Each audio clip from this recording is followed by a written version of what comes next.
This episode of Common Health is brought to you by Reg Lantern. Reg Lantern is a straightforward and easily understandable software platform built to assist community health centers in staying compliant so they can focus on serving their patients rather than paperwork. For health centers that are serious about achieving, managing, and maintaining compliance, Reg Lantern provides a comprehensive approach and is an affordable and valuable solution. Reg Lantern can help your health center. Contact them today at reglantern.com. That's REG, as in regulations, lantern.com. For special discounts, mention that you heard about Reg Lantern on the CommonHealth podcast. Hello, and welcome to CommonHealth, a podcast brought to you by the Virginia Community Healthcare Association, or VCHA. I'm Tracy Douglas, VCHA's CEO, and your host for this episode. On CommonHealth, we discuss all things community health in the Commonwealth of Virginia, amplifying the voices of those who are served by community health centers here and those who serve them. Hello, and welcome to CommonHealth. And this is our podcast for you all listeners. And we are doing this really, if you can recall, listeners, we do our CommonHealth podcast as a way to bring everyday folks here in the Commonwealth of Virginia to you all. We talk about so many different topics and we bring so many different folks coming out of the Commonwealth of Virginia. And so again, listeners, we want to thank you for taking the time to be with us today. And today we have a pretty fantastic, if I do say so myself, listeners, we've got a fantastic guest here. We've got Dr. Michael Smith, and Dr. Smith is an OB/GYN, an obstetrician, gynecologist with one of our Virginia community health centers. He is actually the director of the women's program at the Greater Prince William Community Health Center, which we are proud to have this community health center here in the Commonwealth of Virginia. So Dr. Smith, welcome.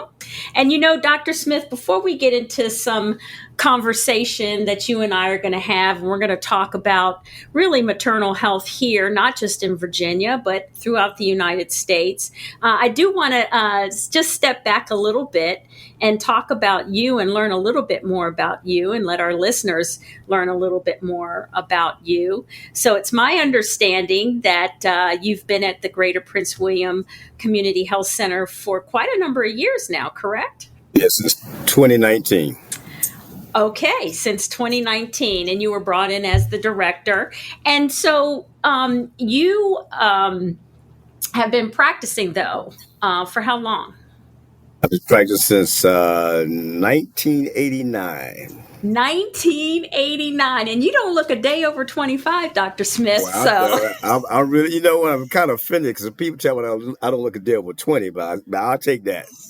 Well, you got to have a little bit of maturity in there. Absolutely. And then here's the other thing. I understand that you are a member of the Divine Nine fraternity and sorority. You know how that goes. Well, okay. So for our listeners that don't know who or what the Divine Nine is, do you want to explain or do you want me to explain? Well, you can explain it, but I want to make sure you get it right, though, because there is a Divine Nine, but only one that stands out more than others. That's all I can say. Oh, so those are fighting words for other folks within the Divine Nine. That's right. Hey, and it's all a common purpose, right? So listeners, just in case you don't know, the Divine Nine, we refer to them as it's made up of what we call the Black fraternities and sororities. And Dr. Smith, and as well as myself, are a member of a Divine Nine. I am with the Alpha Kappa Alpha sorority. And Dr. Smith, you are with what fraternity? Kappa Alpha Psi Incorporated. Okay. All right. So if I can remember back in the day, Dr. Smith. Now, again, you're about the same age as me, right? So, when no, we'll keep it really clean. Okay.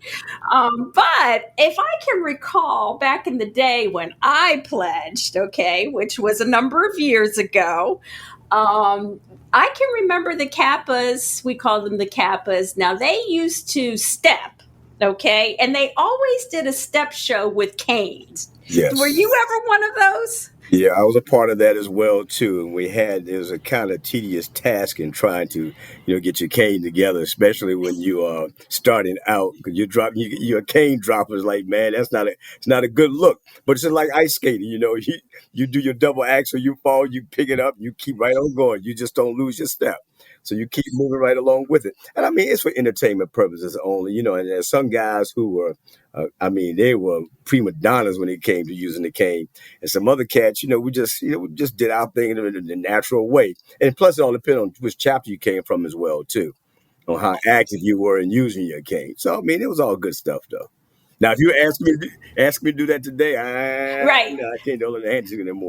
And how did you know I was going to go there to say, I knew you were. we could pick up a cane, but we won't use it the same way that. That's right. But now use that same way. We use that cane to walk down these days. Exactly. Yeah, And then exactly. where did you tell us where you got your degree, where you pledged for your undergrad, and then talk about your continuing education pursuits. So as it stands now, where I went to the University of Evansville in matriculated in 1973, and I pledged in 1974. So they caught me as a freshman, and so now was times when we pledged, there were no limits as to the amount of time for pledging. So our pledge period was like for 4 months. So it was, but the thing is, one thing I say, Tracy, it was a good learning experience, and I'll say and not to belabor the point about pledging, as most people may think it's just a party and a good time.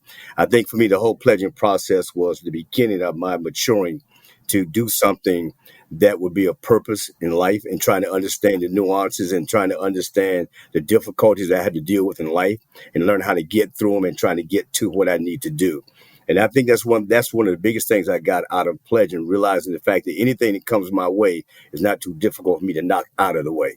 And I think that's one thing that pledging did. But along with the other niceties that went along with it, with the party and the other entities that went along with it, it was a good experience, and for the most part, I think the thing is once you have that brotherhood, you carry it on to helping other people. And I think that for me, being in medicine, that's how even before I even thought about going into medicine, I really had no real purpose with respect to wanting to have this burning desire to, I guess, to fully engage in helping someone. But then when I graduated from undergrad, I went down to Atlanta and lived with my brother for a minute. I did some odd jobs when I was down there. And then I got enrolled in this program at East Carolina University, which was a program for pre-medical students. And the thing about this program was the fact that I didn't know about the program until my mother contacted me. She said, "Hey, there's a letter here for you for ECU." And that's East Carolina University. And what they were doing a pilot program for a summer program, for minority kids who were interested in medicine, but kind of had an academic disadvantage. And so I got into that program, and I tell you, it was a hell of a program, number one, because and the thing about the program is the fact that, again, it's almost like pledging all over again, because here I was introduced to something new and different. And the thing, I had to figure my way through it. It was difficult. And then a friend of mine turned me on to the program at Chapel Hill. And again, being delayed and kind of catching the last moment when the program had closed out, I sold myself. I had to go sell myself. Let them look. The program starting next week. They say, "I'm sorry, we full." And Miss McCarthy, I love her the deaf boy, and God rest her soul. If it wasn't for her trying to believe in what I was trying to say and what I was trying to do, I think that's the biggest thing that got me into that program, that I was able to sell myself. And she saw how serious I was about this. So she said, "Okay, we have a spot for you in the program." She said, "But we'll have a stipend." I said, "Ms. McCarthy, doesn't matter. I'm going to go ahead and do this program." So what I did, I got into the program, and I guess maybe the Friday before we're supposed to start that Monday, she said, "Well, we found a stipend for you." I said, "Ms. McCarthy, I'll be there on Monday morning." So I started this program in Chapel Hill. It was an 8 weeks program. And the thing about the program is called the M&E program. And it took kids from around the country that, that were selected to this program. And the idea was to kind of indoctrinate them into what the whole medical curriculum was about and the rigors of medical studying. And I think that for me, I was determined. And my determination was such that I only did 5 things. I woke up, I went to class, I ate, came back, played basketball, studied, and went to sleep. That was it for 8 weeks. And we're talking about 8 weeks, like 7 days a week. And so with that determination, I think I was number 5 in the program, number 6, number 5 in the program. And as a result of that, schools were looking at that, and it was a gateway to get into the schools that you want to get into. So I think with respect to that, I applied to UNC and several other schools in the country as well too. But I like the atmosphere at Chapel Hill, and I decided to go ahead and stay at Chapel Hill and to matriculate into their program, and I did. And I think that I would say this with the determination, again, like the pledging, it's like the determination that I had in order to stick with it and to be a part of it. It really helped me out in a whole lot of ways. And I tell you, I thank God for it every day, the fact that I went through this experience. Now, there's a lot more to this, but I'm just giving you like the meat and potatoes of it. But I think the thing is, I thank God for this experience because, again, this is the type of experience that's carried on into my professional life as well, too. So there's so many things that you do along the way that may seem mundane and may not be that important. But the thing is, but these things really, when you look at it over time, it's like it has a cumulative effect as time goes by. And like I said before, these are the experiences that I think that really helped me to mature to be where I am today. Mm. Mm. And why did you have an interest in obstetrics and gynecology? Well, I tell you, Tracy, the thing that happened is that when I started out in medical school, you don't know what you're going to do because it's all basic science stuff that you're doing. So you really don't have an idea what you're going to do at all.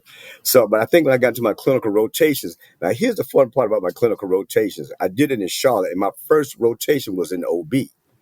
And as a result of it, there was another guy in my class named Michael Smith, and we both were in the same rotation in medical school.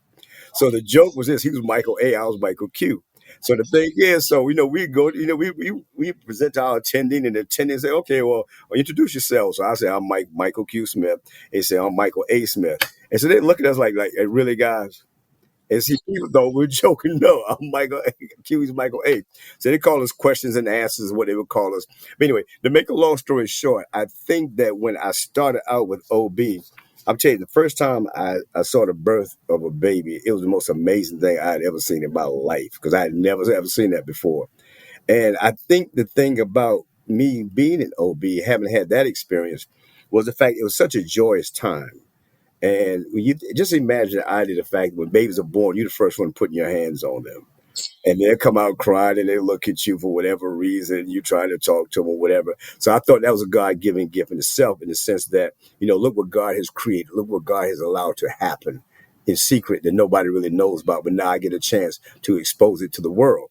So with that in mind, and the fact that there was a surgical part of the gynecological part of, which is the surgical part of the service, that I wanted to do surgery as well too, but the surgical programs took so long.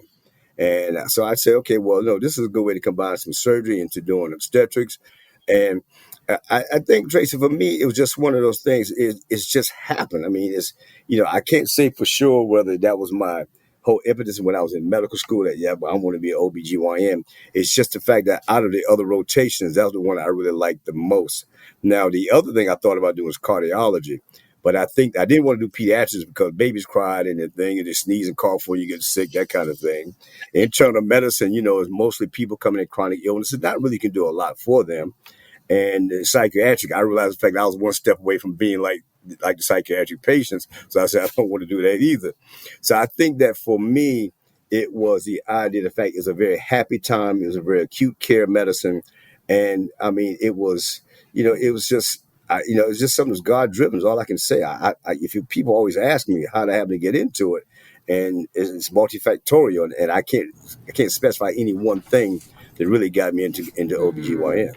But that was a part of it. That's really the skeleton of all of that's got me into that position. So So while at Greater Prince William, and again, you've been practicing for several years.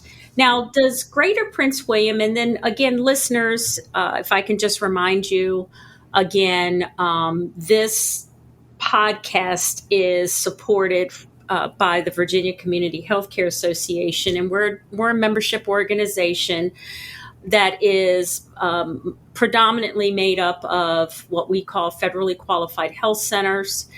And that's where Dr. Smith works. And so, Dr. Smith, can you talk a little bit about the program there at Greater Prince William? And listeners, the reason why we've asked Dr. Smith to come is to talk about, some of these programs that are here in these community health centers and how these community health centers are, what they're doing to help address some of the issues that we're experiencing here in Virginia, as well as throughout the United States. But speak a little bit about the program there at Greater Prince. You mean in general or with the department itself? And with the department itself. Okay, so here at, when I came here in 2019, there was, how can I describe it? I think there was when I spoke, well, first of all, let me say that when I spoke to the CEO, sat down and spoke with him and the medical director, Dr. Moordeen, we talked about what some of the needs were with respect to delivering care from this vantage point in this community. And I saw where there were some deficits that I thought that needed to be corrected. Number one, having come from private practice, it made a big difference for me.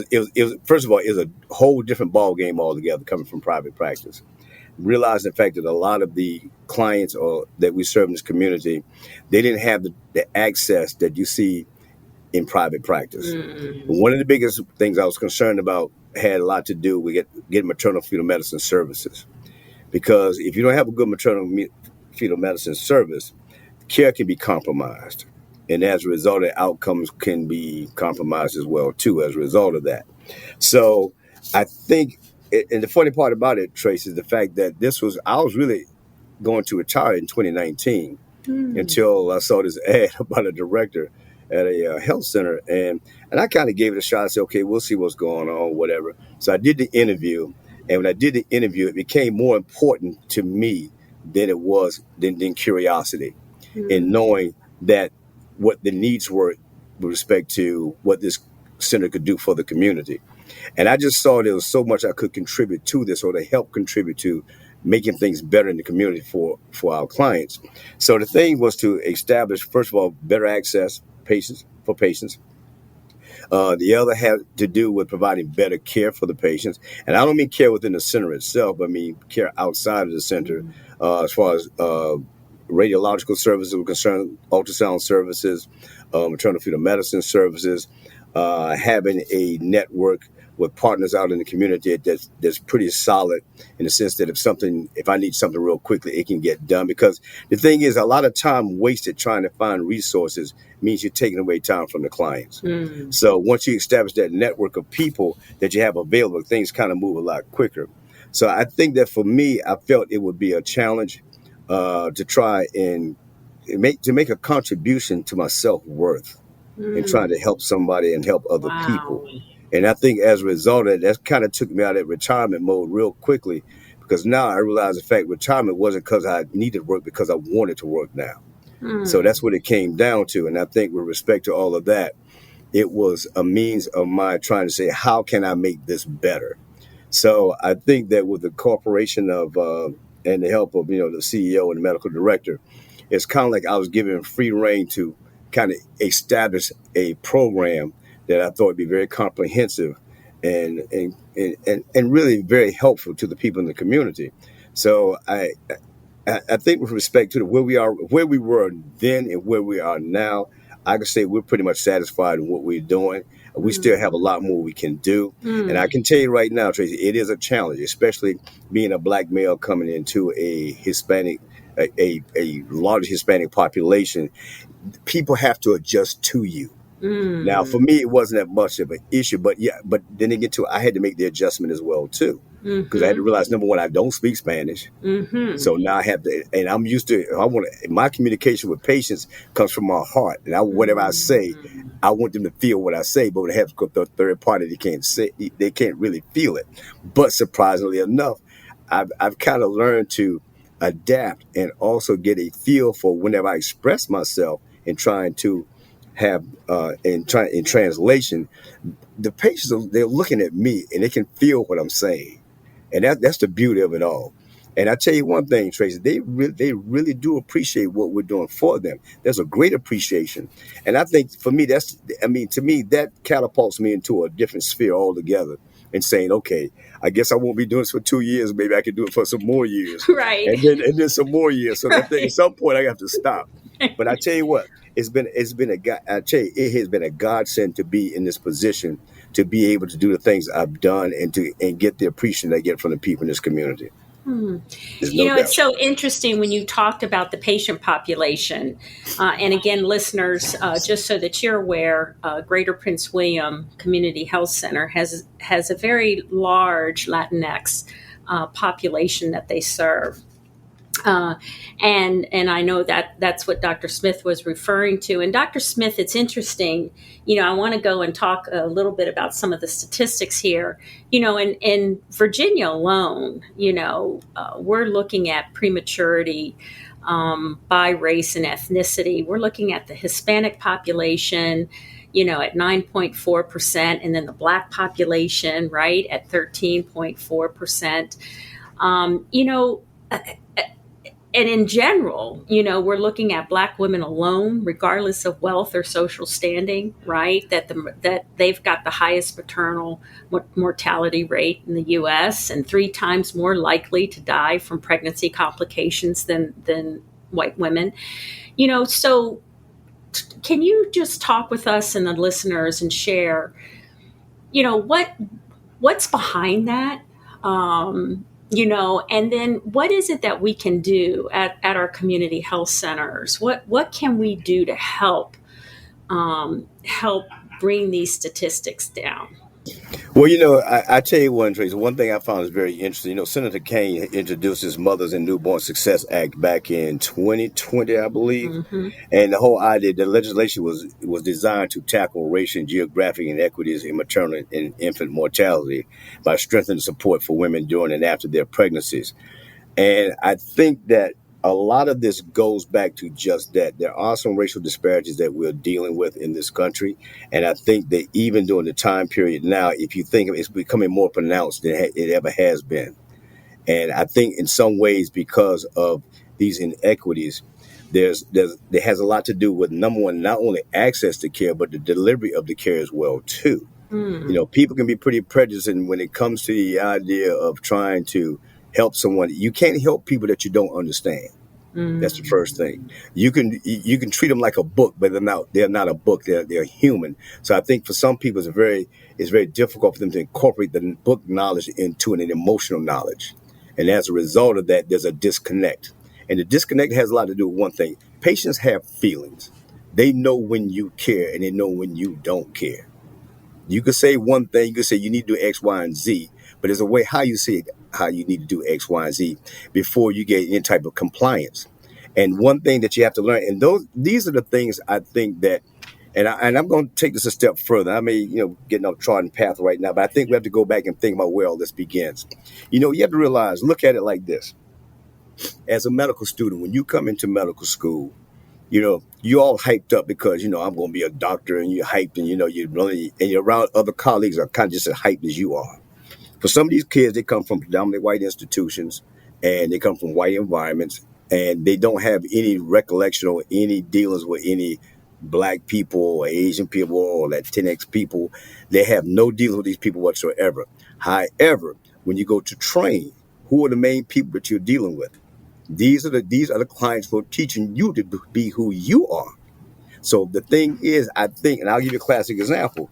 I know I was doing rounds one day when I was in doing a rotation, and so we walked into this elderly black man's room, and this guy, he's about 72, and I can't remember his name right off the hand, but let's say his name was Henry Johnson. And so everybody's walking in and say, "Hey, Henry, how you doing?" oh, I'm doing fine. They say, okay, Henry, here's what we're going to do, X, Y, and Z. So I had a problem with that. And I spoke out against that because the problem I had is the fact this man should be addressed as Mr. Johnson, not Henry. That's the first thing. So you have to show a sense of respect for the people you're dealing with, number one. Because I think over the time, as you know, the path of black people has been in such a downtrodden position. The fact that sometimes we need to be, sometimes we need to communicate with people on an even level. And once you're able to communicate with people on an even level, people begin to understand and appreciate who you are. And I think when we start doing these rotations, these medical schools and these residency programs, some people, I'm not going to say all residents, I'm not going to say all medical students, but for some, I've seen it happen where there's kind of this condescending attitude as if, I'm the doctor, you do as I say kind of thing, rather than trying to explain to them what's going on. I mean, I look at it like this. If you can talk esoterically to anybody and you try to impress your colleagues, but you got a client here who doesn't understand a word you're saying. And I had one patient that happened to. I said, "Do you understand what they just said?" He said, "No, I don't understand it." And then when I told him what they said, he said, "Oh, no, they can't do that. They can't do that." So I think the thing is, so there's a communication, there's a disparity, there's a racial disparity, and not only is there, and I think with respect to, and a cultural disparity as well too, and people not understanding the cultures, not understanding the races, and so as a result of that, I'm indebted. I'll be honest with you, Tracy. I'm indebted to the people that I served as a medical student and as a resident because I learned a lot about myself. I mean, even though I'm black, I still learn more about being black as well too. There's more to learn, and I learned more about poor people, and I learned more about white people. I learned more about Latinx people. I learned more about Asian people because the thing is, there's a sense of what I had to give and what I needed to learn. I can't give what I don't know about. So in order to give it properly, I had to get a better understanding of where I was and doing the things I needed to do. Now, that being said, I don't want to get long-winded on you. That being said, so once you're able to make that connection, then your compliance rates can go up. Because once people understand the A, B, and C's of what they're going through, the more compliant they become. Not that you tell them, okay, Mr. Jones, take this pill and I'll see you next week. No, Mr. Jones, you take this pill, and here's the reason why you need to take this pill because of X, Y, and Z. This is what it's going to do for you. That's why it's important for you to take these pills. There's a difference. So I think that once we start break down this communication barrier that we put up between patient and doctor and kind of overcome that, I think that we can get better compliance and get a better sense of care for the clients we're serving. It's interesting that you share that, Dr. Smith, because, I can remember a while ago going into a provider, going to visit a provider. And the way that provider spoke to me, the provider didn't connect.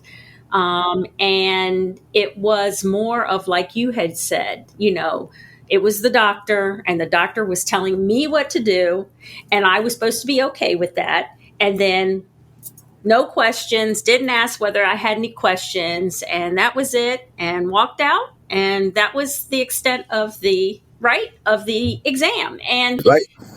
And again, I've been in healthcare for a while, so I knew. I made it very, very clear that, no, stop. I really need you to come back so we can have more of a conversation because I didn't really fully understand what you were explaining to me. So I say that to say that it's good to hear you recognize, right, the importance of really kind of bringing it down to that patient level and really doing the best you can to connect. Doesn't happen all the time, but doing the best you can to connect through your communication, right? And then you have to do that, Tracy, because the thing I think, like you said before, you understood the idea of making a person come back to talk to you. A lot of people get intimidated with the idea of not wanting to ask a question because they don't know what to ask. That's why it's important to break it down to its most simplest terms so the patient will understand, and not only have them to reiterate those same, just have them to say it to you, say it back to you. Does it take more time? Yes, it does. but does it save their lives? And I don't know how to use this term. Does it make their lives a little bit better? Yes, it can, Mm, because now they better understand what they're dealing with. And not only that, once you educate them, you educate the people who they associate themselves with. And then it's kind of like a snowball effect. One person tells another person tells two other people. right. And not only that, they can tell you, hey, yeah, go check out this guy Smith, man. He's a good guy. He'll explain things to you. And the thing is, Tracy, the thing is, we don't get anywhere by doing what we do if we can't communicate. We Mm, don't. Nothing changes. It's like insanity, doing the same thing over and over again, expecting change. You can't keep doing that. You have to do something differently. Expect the same result. You can't expect the same result if you do the same thing all the time. So I think it's important that people have to recognize this. I'm hoping people in this podcast will listen to this, whomever they may be, in whatever genre they may work in, to always remember there's always somebody who does not know as much as you do, because you don't know as much as they don't know. And that's right. very important.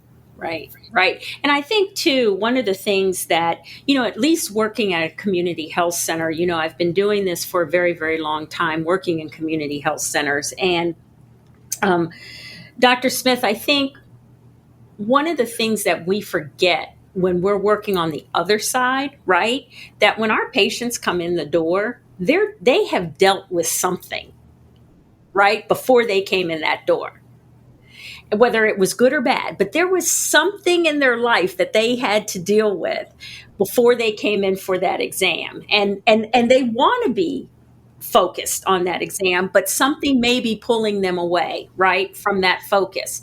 And that's where, again, I think in support of what you're saying is that communication and that connecting with that patient the best you can while you have them in front of you. Yeah, you have to. You have the undivided attention. It's your stage. Now it's time for you to perform.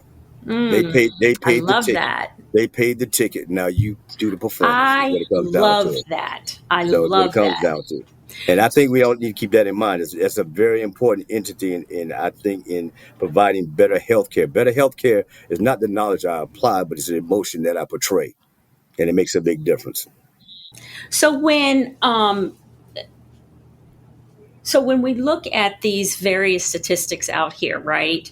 Now we're talking about infant death. You're seeing more of our, African American women experiencing eclampsia during labor, and they're dying. What is it that we can do differently? First of all, as a society, but secondly, in the medical profession, what is it that we can do differently to help our Hispanic sisters, our Black sisters, our Asian sisters? How can we help them? Trace, I think the better we can help them is education is the most important thing. I think that at any point in time, early on in a pregnancy, I think when we talk about these targeted populations where there's a high incidence of something that may occur, I think it's important to emphasize them in the beginning of the pregnancy. These are the things that can happen. These are the things you need to look for. In a lot of ways, I think misinformed or uninformed people have a tendency to not take their condition seriously until it happens. But when it happens, it's too late. So I think the thing is you have to keep them informed throughout the whole process of pregnancy, just make them aware, make them conscious about the fact, okay, now these are things that can happen to you. Now, the other part is what I've heard as well, too, and these initiatives, racial disparities in maternal health care for women of color, is the fact that there's that communication barrier where people dismiss the symptoms of other people because, oh, you'll be okay, oh, it's no big deal, you'll be all right kind of thing, and they send them on their way. Now, I can't fathom that because that's not the way I do things. But I've heard in certain instances that's what has happened, where people have been dismissed as a result. Their symptoms have been dismissed, and just as the smallest of the, hey doc, I don't feel good. Well, just go home, you'll be okay, whatever, blah blah, whatever. And I'm hoping that this is not a situation where they present clinically with an abnormality that they're being sent home. But I think it's one of those things where it's kind of a subclinical situation where it's not really taken as seriously. And as a result of that, when people go home, then that's when they have their issues because they figure, okay, he sent me home, he said everything's okay. And they'll sit home, they'll fester at home all day long, continue to have these symptoms rather than go, and the symptoms are worsening, but they don't bother to go back. So you don't bother to go back until it really becomes critical. Then by the time you get to the hospital, it becomes overcritical. Now it's an emergency. So I think in a lot of ways, Trace, I think that, we have to, we have to be on the forefront of educating people about what we know and trying to share this with them with a sense of urgency and with a sense of concern. Now, I'm not trying to say beat the bejesus out of them and scare the hell out of them either. That's not what I'm trying to say. But I think the thing, again, is it goes back to what we talked about earlier. You have to establish that communication with them where they feel confident about you. And you can feel confident about them. Because I'll tell you, my patients right now, they'll tell you. If they don't do what I ask them to do, and they want to sit here and they want to jive me around, I said, no, we're not having that. I said, do you want me to take care of you, or do you want somebody else to take care of you? I said, because I'm concerned about you. I'm not concerned about what you want to do. I'm concerned about you.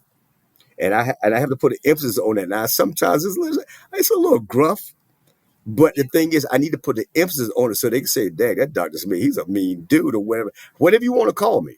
But you're gonna recall why I'm a mean dude, and I want it because I care about you.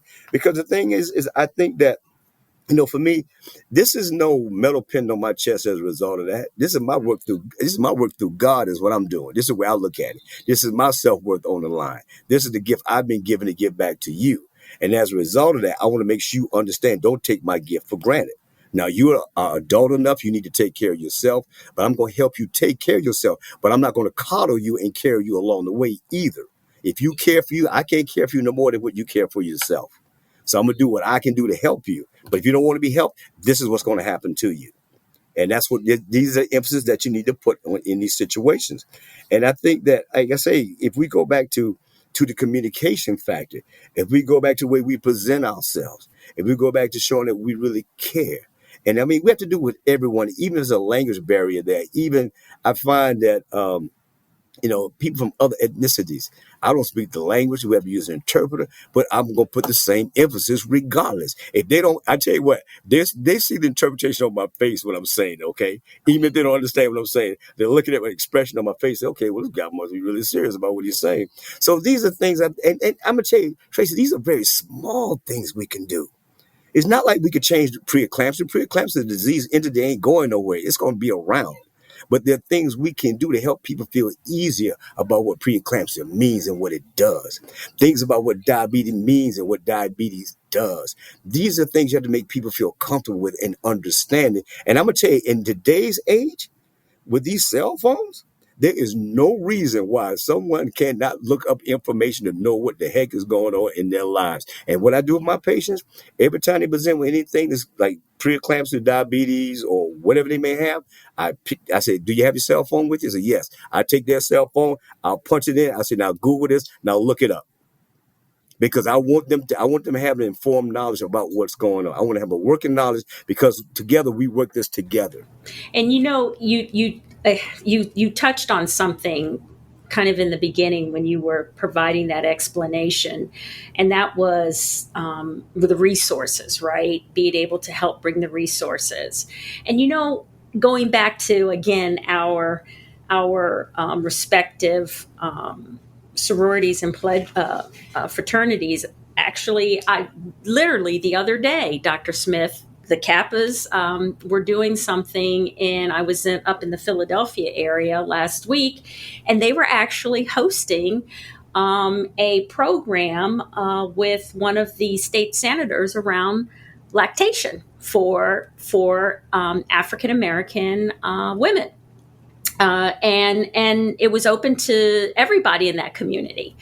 But I mentioned that because, although you talk about, what you're doing as a provider, but you had also touched on, those being able to bring those resources. It's those kind of collaborations, right? That help support you, Dr. Smith, and what you're doing with your team. I'm going to say your team member, your patient, right?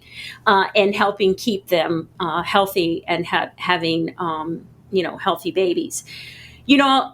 We're coming to the end of our time together. And before I let you go, Dr. Smith, I really think it's important that our viewers, our listeners here, hear from you how you would describe your best day at work there at Greater Prince William. My best day at work Your of being here. best day at work, yes. Okay, let me tell you what all begins. My best day at work begins as soon as I walk through that door. Wow. Now I can't make it any simpler than that. My best day begins when I walk through that door. And why is that, Dr. Smith? Because the thing is, when I walk through that door, I'm not walking through that door for a purpose and with a purpose in mind. And I think with regards to that, Tracy, I think, let me say this real quickly. When I started here, I thought there was going to be an issue with me seeing patients because, I mean, again, being a male and a female and Black and Latinx population, blah, blah, whatever. I thought that would be an issue. But the one thing I can say, the reason why I get up every morning to come here because of the appreciation of people that we serve. That's the reason why I come. That's my best day. My best day is always every day knowing I have to come here and I have to do a job. Wow. And I don't say job literally. I mean a job with a mission. Is what it comes. Now, am I going to save the whole world, Tracy? Probably not. Yeah. But guess what the whole world is doing? The whole world is saving me in the process. It's making me feel good about what I'm doing, because when I feel good about what I'm doing, I can feel good about what you're going to do. I mean, if I'm going to do something, as we said before, I'm the doctor, yes, but I also have to set the example too. If I appreciate being here, and you appreciate me being here as well, I appreciate you being here as well too. Because without you, my day is not going to be complete. Right. But because you are here, I get great joy and pleasure in saying, how you doing today, Ms. Jones? What can I do for you today? What's going on? Right. And then we can get real in our conversations. Sometimes we get personal about the conversation. You know, I treat them like they're my sisters, like they're my mothers, like they're my aunts, like they're my grandma. I treat them all the same. Now, some I do have some difficulty with. Of course, you know how you women can be sometimes. I know that's a crazy statement to make. Dr. Smith. Listeners, he's got a nice smile on his face and he's winking at me. But let me tell you, I love y'all to death. I've learned to appreciate. I have learned in what I do here in any other place, I have learned to appreciate women. That's much I can say. And I'm not saying that in a condescending way and being a feminist. I mean, and being misogynistic about it. But the thing is, I appreciate what you guys go through, because I'm gonna tell you, as a male, I want the male listeners that are out there, understand appreciate the women that you're with, but you just don't understand what they go through. You need to support them as best as you can. Well, Dr. Smith, we want to say thank you for your time. We really appreciate it, and we hope that we can pull on your strings again to say, hey, we'd like for you to come back and talk with us. Thank you. I appreciate inviting me. Take care. I want to thank my guest for joining me today, and thank you to all the listeners for tuning in to CommonHealth, brought to you by the Virginia Community Healthcare Association.